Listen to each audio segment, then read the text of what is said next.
jirtan cufaatti sagantaan keen jalqaba. Biyyooti alaa bardabree dhibba cimaa Eertiraa keettee jedhu Pireezidaanti Isaayyaas. Pireezidaanti Isaayyaas dubbii isaaniin bara 2023 keessa shirri biyyoota lixaa akka itti fufuu danda'u himanii ammas taanaan of eeggannoon deddeebi'uu malee dagachuun hin barbaachisu jedhan. Haaleen isa lamaanuu hojjechuu dhiisuun haalii fayyaa Atis Zarihuun Wadajoo sadarkaa yaaddeessaa jiraa jedhan.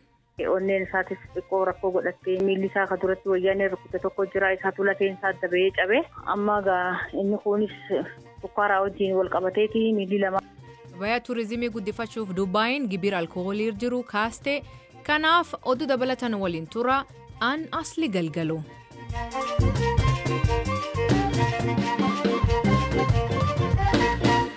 Nuudhiyaadha dhaggeeffattooteenna oduutiin jalqabaanii Pireezidaantiin Eertiraa Isaayyaas Afwarqiin waraanni isaanii dubbii fi tutuqa barbaadan namuus qabsiifnee jedhe kan milkeessuu kennaaf ammoo sabboonummaa daangaa hin qabneet na dhaga'amaa jedhe hiika fiixa isaa kan qopheesse.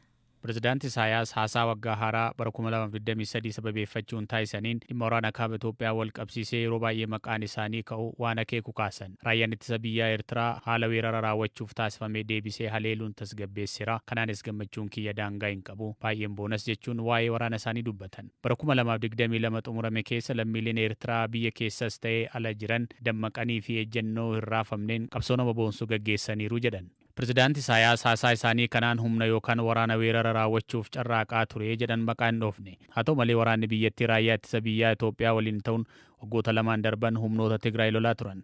Waraana kaaba Itoophiyaa keessatti qooda fudhachuu ishee ifatti Eertiraan wanti dubbatte jiraachuu baatus jiraachuun TPLF akka yaaddootti ta'u ni ibsiti. Yeroo waraanni Tigraay waggaa lama dura jalqabee humnoonni TPLF rokkeettiiwwan gara magaalaa guddoo Eertiraa Asmaraatti dhukaasanii turan. Kunis biyyattiif akka yaaddootti fudhatame. Baatii lama dura marii Afrikaa kibbaatti taasifameen mootummaan Itoophiyaa fi TPLF waraana karaa nagaan xumuruuf walii galaniiru. Waliigaltee kana keessatti garuu Eertiraan hin eeramne. Ta'ullee waliigaltee kana keessa qaamoleen alaa kan miseensa raayyaa ittisa biyyaa Itoophiyaa hin taane naannoo Tigraay keessa akka ba'an hima. Pireezidaanti Isaayyaas ergaa isaanii bara 2022 keessa biyyattiin kooroonaa vaayirasii fi balaawwan uumamaan qoramuu ibsan. Kanneen caalaa garuu dhiibban biyyoota lixaa Eertiraa irratti cimee akka ture ifatti himan. Pireezidaanti Isaayyaas dubbii isaaniin bara 2023 keessa shirri biyyoota lixaa akka itti fufuu danda'u himanii ammas taanaan of eeggannoon deddeebi'uu malee dagachuun hin barbaachisu jedhan. Biyya gaanfa Afrikaa kan taate Eertiraan biyya paarlaamaa heerri akkasumas miidiyaaleen walabaa keessa hin jirredha. Mootummaan Pireezidaanti Isaayyaasis mootummaa addunyaarraa qoollifame jedhamuun beekama. Waraana Itoophiyaa keessa adeemaa tureen waraanni Eertiraa badiiwwan jajjaboo lammiilee nagaa irratti raawwachuu fi qabeenya mancaasuun himatama. Biyyattiin garuu himannaa irratti dhiyaatu kana hin fudhattu. Erga waliigalteen nagaa raawwatee boodas waraanni Eertiraa badiiwwan raawwataa jira. Isaan yoo ba'an malee naannoo Tigraayitti nagaan hin bu'u jechuun qondaalonni TPLF ni dubbatu. Torban darbes loltoonni Eertiraa magaalota Tigraay keessaa socho'uu isaanii wayita mul'atetti bahaa jiru kan jedhu dubbatamaa ture. Jiraattonni BBCtti dubbatan garuu sochiin loltoota Eertiraa jiraachuu argan malee Tigraay gadhiisanii bahuu isaaniif mirkaneeffachuu hin dandeenye jedhan. Ameerikaan sarbama mirga namoomaa raawwatee wal qabatee ajajoota waraanaa akkasumas dhaabbilee Eertiraa irratti qoqqobbii kaa'uun ishee ni yaadatama.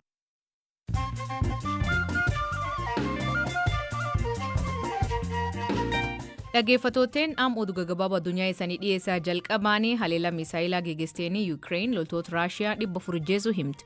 Raashiyaan garuu lakkoofsi loltootisii haleela kan keessa du'anii 63 ta'uu ibsite. Kamtu dhugaa namni mirkaneessin jiru. Haleelaan sun garuu man loltootiin Raashiyaa keessa turan rukutu himan.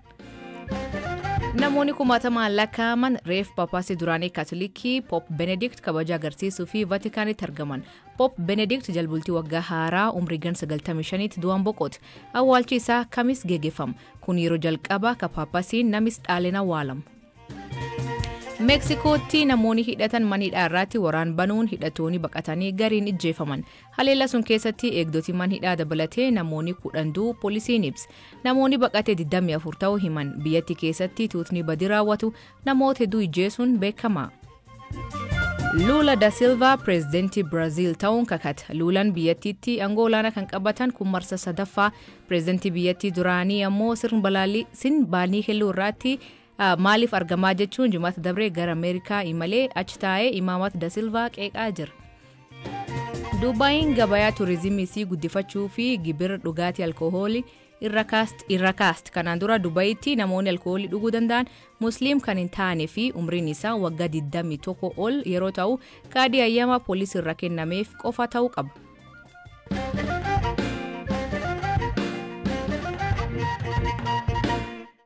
Weelisa Zirihuun Wadajoo kan yeroo dheeraaf dhukkubsatee jiru biyya ala deemuun wallaansa fayyaa argatuuf hawaasni gaafataa jira. Barhamtu keessaa weelliwwan qabsoo jajjaboo biyyum keessa taa'uun dhageessisaaf uummata kakaasaa ka ture Zirihuun sabab daraarama argaa tureen miidhaa fayyaa irbul qaba.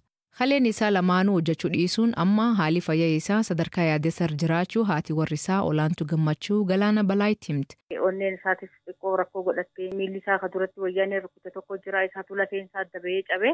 Amma gaa inni kunis sukkaaraa wajjin wal qabateeti miilli lamaanuu ni didee. Rakkoon fayyaasaa walii irratti daddabalamaa dhufe jechuudha ka. Baay'ee walirra daddabalameeti baay'ee akka malee miidhaa jira. Erga gaafa Hacaaluun du'eeti lafarraa hin kaane achumarraa itti daddabalamaa dhufeetuma gaa waggaa dabrellee riiftivaalii Adaamaa ciisee ture achirraa sombi isaatii fi maaliinis rukuttuma qaama keessa jiru kanaatu lafee isaa kanaatu miidhamee nuunjaan yeroo sanas achirraa gaa yaalumaan osuma deddeebisnu xiqqoo nu wayyaa'ee ture eega wayyaa'ee immoo Finfinneetti as deebine booda immoo miilli isaa kan duraan rukutame sunis addaan bahee ni cabee mana yaalatti deddeebisnu osuma janitti boodarra bakka kalee isaatiif feeltee jedhanii amma nutti himan ji'a 3. Torbeetti yeroo meeqa kaleensaa kan qulqullaa'u? Torbeetti ji'a 3. Eessatti wal'aansa kan argachaa jira? Hospitaala Hayaat. Tibba kana namni kalee gumaachuu maatii keessaa argame waan jedhu tokkoon dhaga'aa jira. Waa'ee isaa nutti himtu? Egaa maatii keessaa maatiinis obboleeyyanis ni jiru. Ammaaf garuu mucaa isaati saniin kana jettee mucaa waggaa 23 jira. Kammaa yuunivarsiitii barataa jirtu isheetu abbaan koronaa fayyanii lillaadha jechaa jirti. Qorannoon goggodhamee wal'aansa kana raawwachuudhaaf adeemsi deemame jira moo yaadumadha? Yaaduma mana keessatti gaafa osoo nuti duraan nama dho'isinee waggaa kana gaa namni baay'een wajjin lafaa ture baay'ee yaaluudhaafis baay'ee uummanni nu wajjin lafaa ture. Ammallee gaa mana binnallee jedhanii Oromoon walitti gurguurtellee manallee karaa masara dhaabaa fa'aan akkasitti mana tokkollee nu bitanii nuti immoo amma isa booda dhukkube kana ji'a jaaguutuu isa dhukkube kana ni dho'isine nama tokkottuu hin dubbanne maaliif jennaan haala jirus gaanii beektaa. Namatti mijataa miti ammas immoo mana kana bitanii ammas akkam jennee dubbanna jenneetuma bakka asirraa cal'isneetuma manuma keessatti maatuma qoftiitiitu fi ijoolluma gartee hamma tokko warra nutti dhiyaatantu nu gargaaraa jira malee nam tokkollee nu kan quba qaban jiru amma dhiyoo tana ofirraa rakkannee jennaan ofirraa ijoolluma nu bira dhudhuftutitu gaa uummatatti beeksifamuu qabaa wanti kun yoo booda rakkoon gartee lubbuullee yoo ka dhufu taate namni nama komotaan namni kuni nama aarsaa kaffaleedha nama Oromoof dhaabbataa turedha yoo boru gartee akkasitti waan tokko tahee boru gaafii namatti uumaa jaaniiti ijoolleen gaa dudubbatanii jennaan amma ifatti bahee uummanni gaa dhaga'ee jechuudha. Muuziqaan Oromoo fi meeshaa gaddaa fi gammachuu jiruuf jireenyi isaa itti ibsatu qofaa miti. Garcaaluu quuqaa hawaasichaa himaa as ga'e. Weellistoonni sagalee guddistuu qabsoo ta'uun uummanni akka dammaqu aadaa isaanii akka cimsu duudhaa isaa akka jabeeffatuu fi seenaa isaa akka yaadatu hojjetanii jiran jechuun ibsa ogeeyyiin muuziqaa. Haa ta'u malee bardullummaa isaanii yeroo dhukkubsatan gargaarsa dhabuun deeggarsa gaafatan irra deebiin mul'ata. Yeroo hedduu artistootaaf birmaanan akka taasifamuuf adda durummaan namoota kakkaasuun kan beekamtu gaazexeessituu Masraat Dhaabaa sabab isaa ammayyuu itaanatti himti. Weellistoonni afaan Oromootiin weellisan waa'ee quuqqaa, waa'ee mirgaa, waa'ee uummata isaanii lallabaa, iyyaa, rakkoo fi gadadoo uummataa karaa sagalee isaaniitiin warreen hojjechaa turanidha. Kun immoo mootummaa dhufaa darbaa keessatti fudhatama hin argatu. Sirna sanas haala gocha uummata irratti raawwatu sanas mormuun egaa mootummaan gammachiisu kanarraa ka'uutiin mootummaa hojjetiin immoo wanti itti hojjettee milkooftu jiraachuu dhiisuu danda'a jechaadha. Jaalala uummataa argatta. Uummatni gurguddoon immoo harkaa waan qabu onnee qaba jaalala qaba. Kanarraa ka'eetti natti fakkaata xiyyeeffannaan isaanii waa'ee uummata isaanii malee waa'ee qabeenya horachuu waa'ee hojjetanii argachuu jechaadha. Kanaaf galgala keessas yoo dhukkubsatanis maallaqa soratanii otoo hin jiraatin yeroo baay'ee rakkoof saaxilamu. Biyyaas baqatanii warreen turanii dulluma keessa rakkatanis baay'eetu jira. Kanarraa natti fakkaata rakkoon. Gama kaaniin immoo artistoonni sababa aadaatiinis wal qabatee qarshiidhuma qabanuu sirriitti kan hin fayyadamne jiru jedhanii kan qeeqanis jiru maal jettati kanarratti? Kun ilma jiraata addunyaa kam keessa iyyuu namni araada garaagaraa qabaachuu danda'a. Garuu qabeenyi isaan argatan maallaqni isaan argatan sun jireenya isaanii dabarsee jijjiira jedhee yaada hin qabu waan isaan argatan sun jechaadha.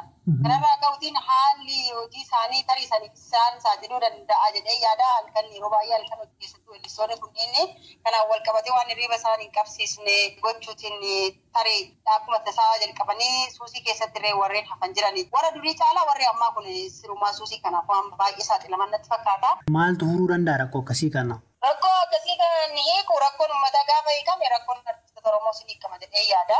Rakkoon biyyaa rakkoon Oromiyaa yoo hiikame rakkoon artistis waan hiikamneef hin qabu. Tasgabbaa'ee hojjetaa tasgabbaa'ee hojjete immoo biyya alaattis hojjechuu danda'a. Waa'ee roorroo qofa osoo hin taane waa'ee gadadoo qofa osoo hin taane waa'ee jaalalaas waa'ee kan biraas dabalanii sirbuu yaa gaafa sana fudhatama argatu bakka biraattis hin dhagahamu saba biraattis hin dhagahamu. Muuziqaan sun ol darbees karaa addunyaa irrattis Afrikaa irrattis beekamuu fi danda'a.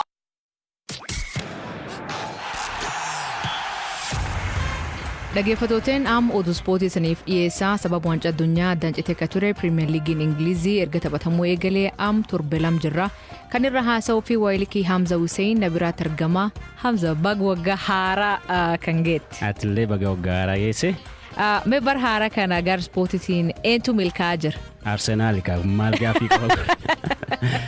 Waancaa addunyaa booda boksing deeyiidhaan deebi'amee amma torbee lammaffaasaa kan eegalee taphi piriimiyer liigii ingilizii Arsenaal kan darbees mo'atee jira kan torbee kanaas mo'atee jira bara haaraa milkiidhaan eegalee jira gabatee piriimiyer liigii sana dursuudhaan keessa'uu lammaffaa irratti kan argamu garee Pep Guardiola Manchester City irraa qabxii 7 fagaachuudhaan qabxii 43 tokkoffaarra jira Arsenaal garuu ammas yaaddoo keessa akka jiru immoo leenjisaan Arsenaal Mikel Arteetaan dubbatanii jiru keessattuu tapha dheengaddaa gaafa Bataa Brighton waliin taphatan irratti dhiphuu guddaa keessa galaniiti kan isaanii mo'atanii leenjisaan illee dhiphina keessa ture boodarra waan godhu dhabee akka kilaboonnii fi deeggartoonni tasgabba'an illee itti himaa ture tapha sammuu taphachuu qabna jedhee ammas Arsenaal gara fuulduraatti kilaboota ciccimoo wajjiniin kan inni tapha qabu Newcastle wajjiniin borni taphata kun immoo isaaf qormaata guddaadha jedhamaa jira ittaanee Tottenhamii wajjiniin taphata taphinni City wajjiniinis qabus jira abdii qaba garuu nyaata jedhanii jara muruun rakkisaadha garuu Champions League Awurooppaa bara dhufuu irratti hirmaachuudhaaf waan mirkaneeffate fakkaatu tokko haga furii keessa galuudhaaf jechuudha. Isaan malee eentu taphate torbee kana eenyu mootaa jedhanii eegama? Liverpooliif Brentford amma taphataatti jiru ogeessi BBC kubbaa miilaa tilmaamu Chris Sutton goolii 3-3 walqixa xumurama jedhee tilmaamee jira. Mee amma dhumaatti eegne tilmaamni isaa kun maal akka ta'u kan waliin ilaallu ta'a. Kabra asilii kibxata boruu taphee Arsenaaliif Newcastle, Evertoniif Brighton, Leicester City fi Fulham akkasumas Manchester United fi Bournemouth taasisan ni eegama. Kana keessa akka duratti kaasee taphee Arsenaalii fi Newcastle haalaan eegama. Sababiin isaan ammoo morkii kilaboota liigicha keessatti tokkoffaaf sadaffaarra jiranii gidduuttidha kan inni gaggeeffamu.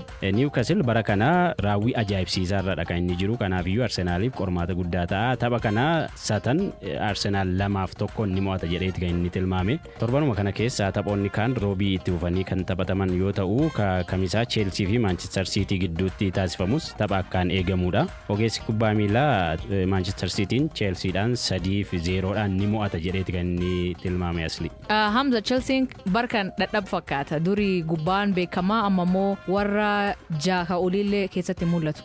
Tokko haga furii keessa galuufillee saafama dharraa taate jirti.